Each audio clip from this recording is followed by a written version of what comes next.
hey, like I said, I mean, you know, there's a chance you could be one of these people, but there's also a chance. There's also a chance that you could be an Israelite.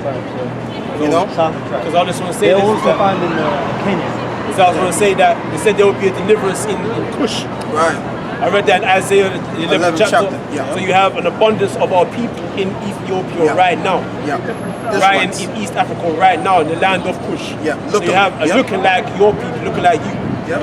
You understand what I'm saying? Yeah. Because not every person that are Israelites down there look like us. They look like you, innit, obviously. Yeah. So our people obviously intermarried with your people.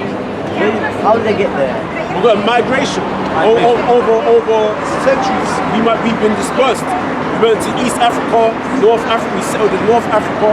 Then we came to West Africa, South Africa. We went into Asia, Europe. We got dispersed through being conquered, the captivities that we constantly went into.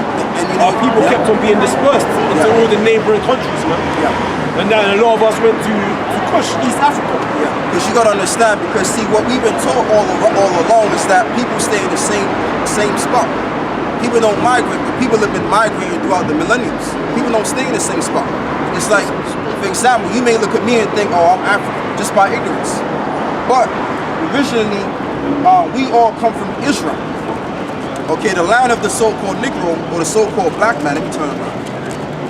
And also the people of South Central America, where we belong is in the Middle East. Originally, but we migrated, like the brother was saying, due to captivities and and different diasporas. Right. So that's how we got to these lands. But going back to your about sun worship, you know, people like the Egyptians, they worship the sun. You know, they worship, they call it Sunday. That was the sun worship. You understand what I'm saying? The sun has always been worshipped, you know what I'm saying, by different nations throughout different time periods. But that all goes back to the Ethiopians. Because Nimrod, that whole fallacy of how the sun shined on Semiramis and she became miraculously pregnant, that's what that whole sun worship goes back to. It all goes back to the Bible, man. I'm telling you. I'm trying to find that scripture. It tells you how they were worshipping the sun. Yeah, let me bring this up. Fine, this is Exodus 11 and 7.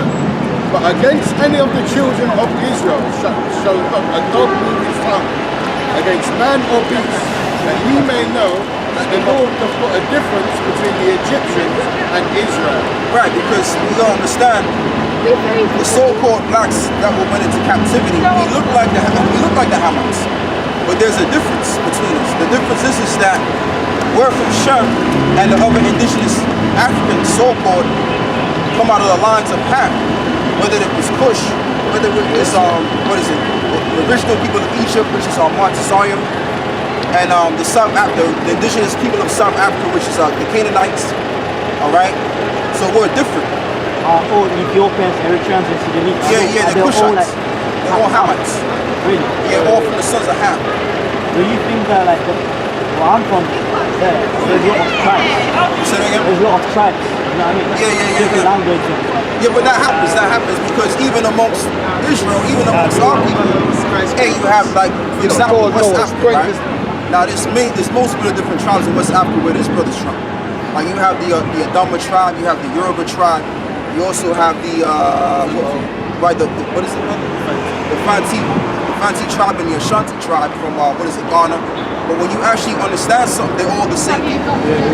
They just formulated new tribes due to, you know, certain lands they came from or whatever. But he can expound on it more because he's from there. Yeah, because my dad's like Nigerian, and we come from that central Nigeria, like the middle belt of Nigeria. It's called Idoma.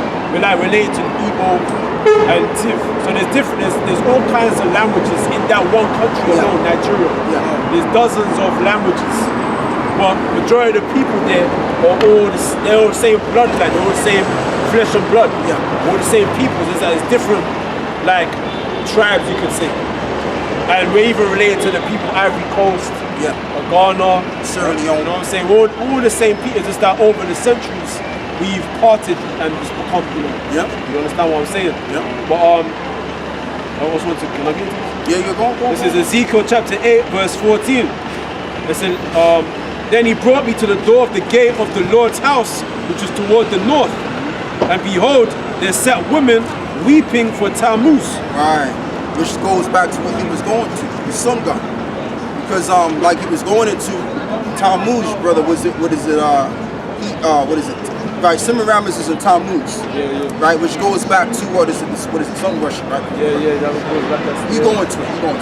Basically, Semiramis, she is really through her that started the whole idolatry. All idolatry comes from that. And there was Semiramis, and obviously had sex with her own, you know what I'm saying, her own son, Nimrod. Nimrod, he supposedly got killed, and then she became pregnant with obviously his son, Tammuz. And she tried to, obviously she didn't want the people to know that, so she lied and said, the sun shined on me. And then she became miraculously pregnant. You know what I'm trying to say? And people believed it in her. So they said, then said he unto me, hast thou seen this, O son of man? Turn thee yet again, and thou shalt see greater abominations than these. And he brought me into the inner court of the Lord's house. And behold, at the door of the temple of the Lord, between the porch and the altar, were about 25 men with their backs toward the temple of the Lord, and their faces toward the east, and they worshiped the sun toward the east. Okay, so they worshiped the sun towards the east. So our people was doing that 2,500 years ago. But that's when it was written. Okay, 594 BC. Okay, so I was going into that basically about, you know, the whole paganism and the Ethiopians and that. Yeah. This is going into all of that. Yeah, because, and that just goes to back what he was saying, because you were saying, well, the Hamites may have some sort of connection with the Most High, but not really, because they always believed in a different God. That was always their thing. But the Israelites, they always understood and knew that there was a higher power. You understand? It's like when you go to our communities, right? You go to a Nigerian community, or let's just say a West Indian community, what are you going to see? You're going to see nothing but Christian churches all over the place. And let's just even not deal with our people. Let's go down to South Central America. All you're going to find out is that there's nothing but Roman Catholic churches all around those areas. Why? Because our people know and believe that there's a higher power. Okay, and there's even a group of people that don't believe that there's a higher power. Okay, and the group of people that we're talking about is the so-called Europeans, which they would be Edomites. And it all makes sense. It all makes sense because the Edomites were set up to be the wicked. So if the Most High created a nation of people to be the wicked, they would have to not believe in the Most High. It makes sense. You understand? So every nation is different in their way. You know what I'm saying? Go on, but we're going to get to the point. Go on. It's Malachi chapter 1, verse 1. Right. The burden of the word of the Lord to Israel by Malachi. Right. So this was towards the nation of Israel. Go on. I have loved you, saith the Lord. Yet ye say, wherein hast thou loved us? Yeah. Was not Esau Jacob's brother? Right, because we in the so-called Europeans, we're actually brothers. And we've been fighting in the womb from the beginning. Okay? And if you notice, we're still fighting now. That's why there's this grievance between so-called black people and so-called white people. Right. That all goes back to the beginning from birth. So we started fighting, guess what? We gonna end fighting each other. But who's gonna win at the last? The righteous are gonna win. We're gonna win. Because guess what? Our Lord and Savior is gonna come back the second time to redeem the nation of Israel, which are the so-called blacks, so-called Latinos, so-called Native American Indians.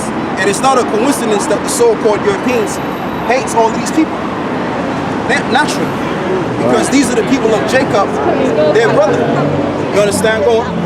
Yeah, saith the Lord, yet I loved Jacob and I hated Esau. Right, so there's even a nation of people who he has hated.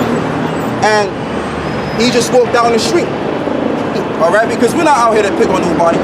We're actually very passionate on what we're doing. That's why my voice is like it is. You understand?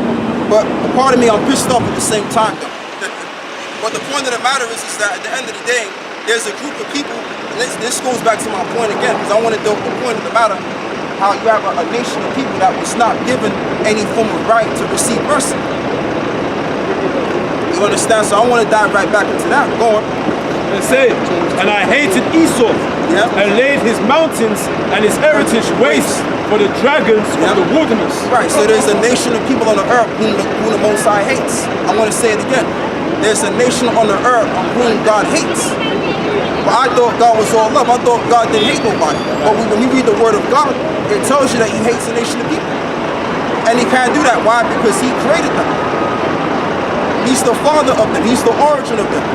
So He can pick and choose what He don't like of His creation and what He likes of His creation. And there's no questioning of that. Go on. So they say, yeah, right. Whereas Edom saith, we are impoverished, Right. but we will return and build the desolate places. Right, and that's what they do. When you understand the Greek Empire, and they fell, and then they came back as the revival of ancient, they came back as the Roman Empire. And then the Roman Empire fell, and then the Roman Empire came back again. So that was prophecy. That's all that was going. Whereas Edom saith, we are impoverished, but we will return and build the desolate places. Right. Thus saith the Lord of hosts. Right, so they're going to come back and build back the desolate places. So when we look at Great Britain and England and America, and we dive deep into these areas, what are we studying on? Concrete. Okay, we find out when we go past certain people that grew up in this land, we find that they're sick, they're anemic, and they're all confused in their head. They got psychological issues, they sick. Why? Because when Esau comes into power, he brings desolation on the earth. Right.